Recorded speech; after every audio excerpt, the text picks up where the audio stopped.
माँ, मैं बहुत थक गई हूँ घर संभालते संभालते। यहाँ मेरी थकान किसी को नज़र नहीं आती। कुछ दिन आराम करना चाहती हूँ। सोच रही हूँ कुछ दिनों के लिए अपने मायके आ जाऊँ। आते हुए अपने बच्चों को भी साथ ले आऊँ।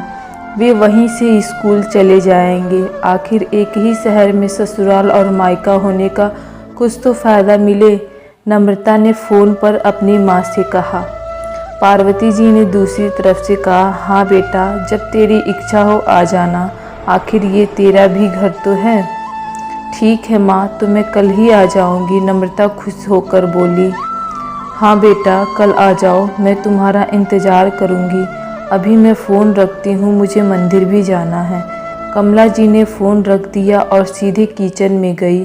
किचन में खाना बना रही बहू से बोली, अरे अनुपमा सुनो, कल तुम्हारी ननद आ रही है। आज बाजार जाकर फल सब्जी और मिठाइयाँ लेकर आना। बेचारी मेरी बेटी ससुराल में नौकरों की तरह काम करती है और उस पर कोई ध्यान ही नहीं देता। यहाँ आएगी, कुछ दिन तक रहेगी, उसका मन और तबीयत अच्छे होंगे। सास के मुंह से ऐसी बातें सुनकर अनुपमा का चेहरा उतर गया। वह मन ही मन सोचने लगी, काश आपको मेरी थकावट भी नजर आती।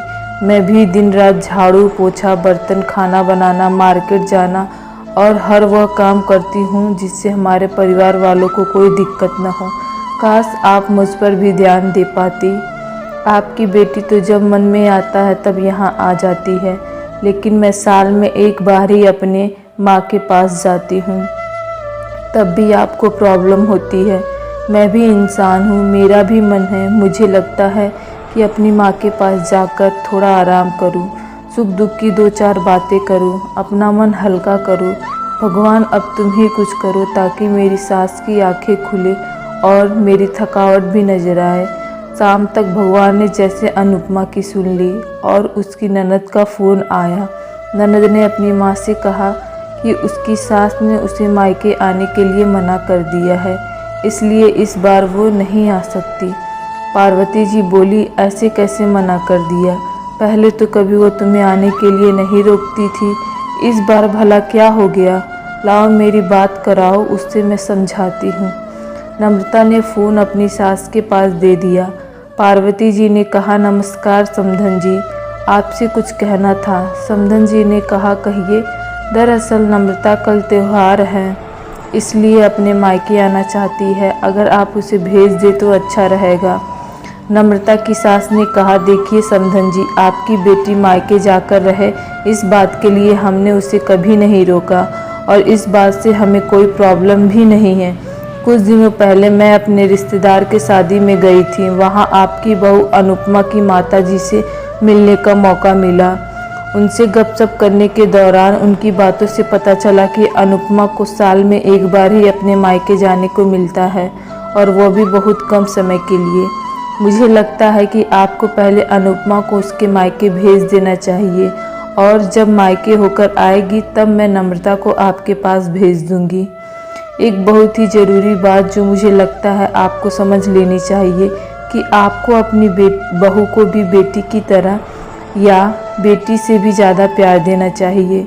उसे भी मायके जाने की इच्छा होती है। हो सकता है नम्रता के वहाँ आने से उसकी आवभगत करने के लिए आप उसे उसके मायके नहीं भेजती होंगी, या फिर वह आपसे कुछ कहने से अभी डरती होगी।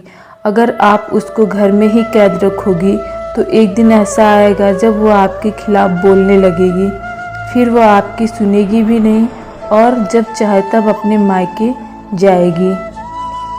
ऐसी परिस्थिति आए, इससे अच्छा कि आप ही कुछ बदलाव अमल में लाएं, जिससे आपका रिश्ता और रिश्ते की मिठास खराब ना हो। पार्वती को अपने समधन की हर एक शब्द में सच्चाई नजर आई।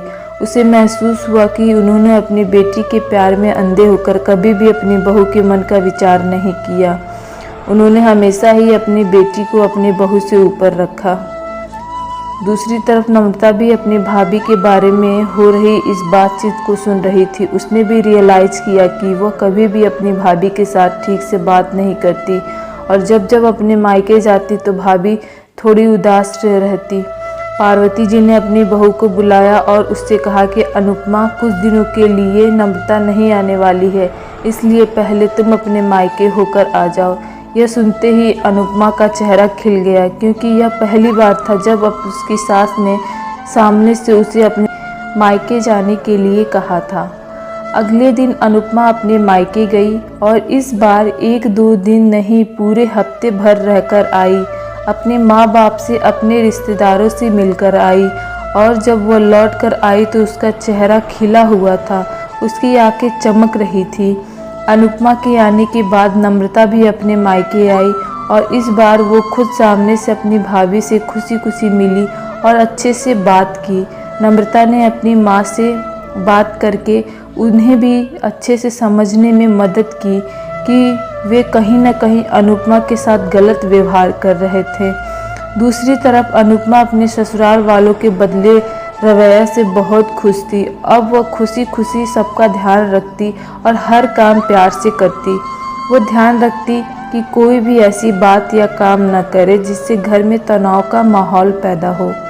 पार्वती जी अपनी बहू को खुद ही समय समय पर मायके भेज दिया करती। एक छोटे से बदलाव ने सास बहू और भाभी ननद के बीच की कड़वाहट को दूर कर दिया और रिश्तों को और भी ज़्यादा मजबूत और मीठा कर दिया। दोस्तों, हमारी यह छोटी सी कहानी आपको कैसी लगी, हमें कमेंट बॉक्स में ज़रूर बताएं। ऐसी और कहानियाँ देखने के लिए हमारे चैनल को सब्सक्राइब करना ना भूलें। धन्यवाद।